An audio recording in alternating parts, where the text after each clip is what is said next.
Hey everybody, this is Seth with SethPerler.com. Hope you're doing well. By the way, if you haven't subscribed on YouTube, you can go ahead and click the red button below and click subscribe and you'll get updated every time I post a new video. But welcome to this Sunday's video.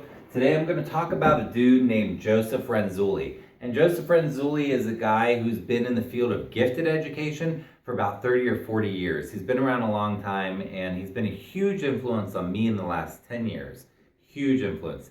He's really influenced the way that I think about working with kids. And it doesn't matter if the kids are gifted or not gifted or labeled or not, it doesn't matter. This paradigm I'm about to show you today, which is called Renzulli's 3-ring conception of giftedness, is really powerful in terms of helping you understand sort of the potential of kids and a potential pitfall. So I'll go into that right now.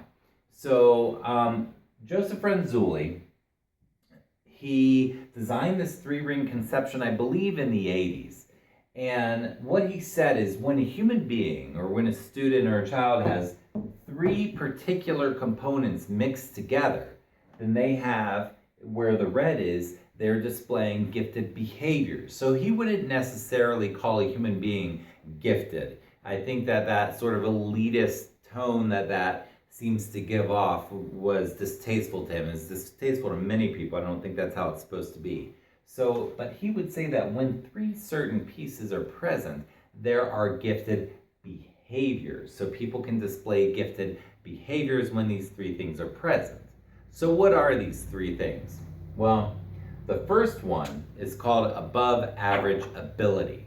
So you can have above average ability in any number of ways.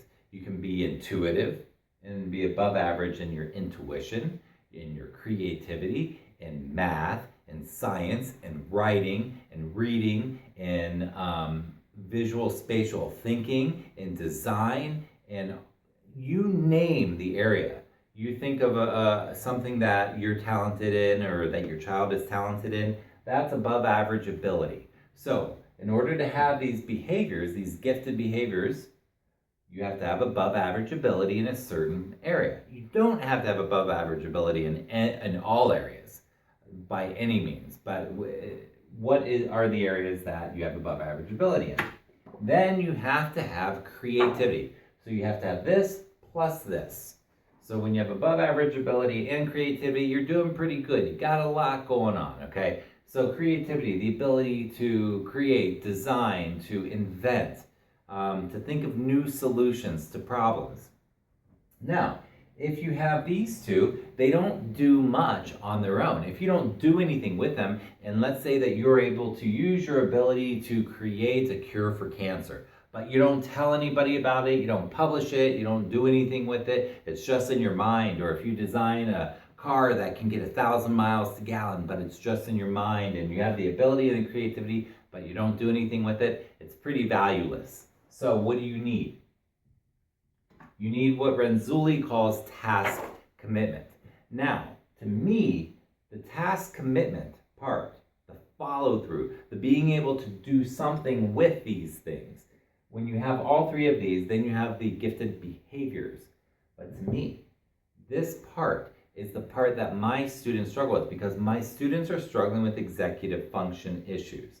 That's the ability of the brain to execute tasks like doing homework, cleaning a room, studying for a test. The ability to follow through with something.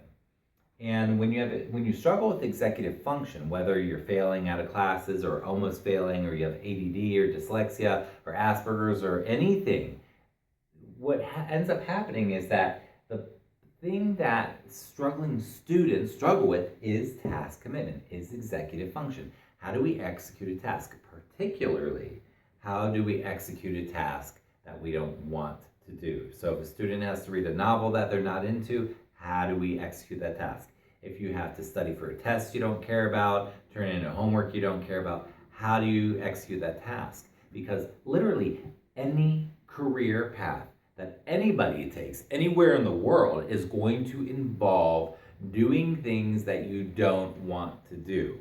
You're going to have to learn to have the resiliency to commit to the tasks and to execute tasks, pieces of it that you don't like, don't enjoy, that are not pleasurable to you. It's not all fun and games, as they say, right? So how does the brain override the resistance to not doing something so that they can actually follow through and do it because it is a piece of the puzzle? Now, note, I am not saying that all homework is valuable.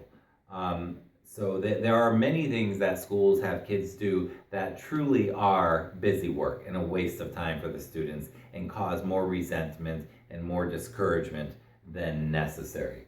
So that has to be taken into consideration. But generally speaking, it doesn't matter. Whatever we do, we are going to have to figure out how to override the resistance in the brain and use our executive function to execute tasks that we may not want to do. So this is Renzulli's contribution, one of his contributions, and I just think it's brilliant, and I think it's really a helpful context for us to think about, because when you don't have task commitment, then what happens is it threatens your long-term well-being. Kids often know in the short term what they want, but it's very difficult for them sometimes to see how these things might affect them long-term. And what we want is we want you to have an awesome life in the long term where you get to design and create the life you want. Not a life where you're in some job that you hate, feeling like you don't have choices in life. We want you to have choices and freedom, okay? And that's what it's about. And that's what education hopefully is able to deliver, is like this ability to do anything you want in life and craft your life. But task commitment, that's the part where people get in trouble. So I hope this video was helpful to you. If you like to, go ahead and subscribe on YouTube. Click the red button. You'll get my updates every week. And if you are appreciating my work, please share my blog with one person today and help me to spread my work with people. Have a great week. Have a great weekend. Take care.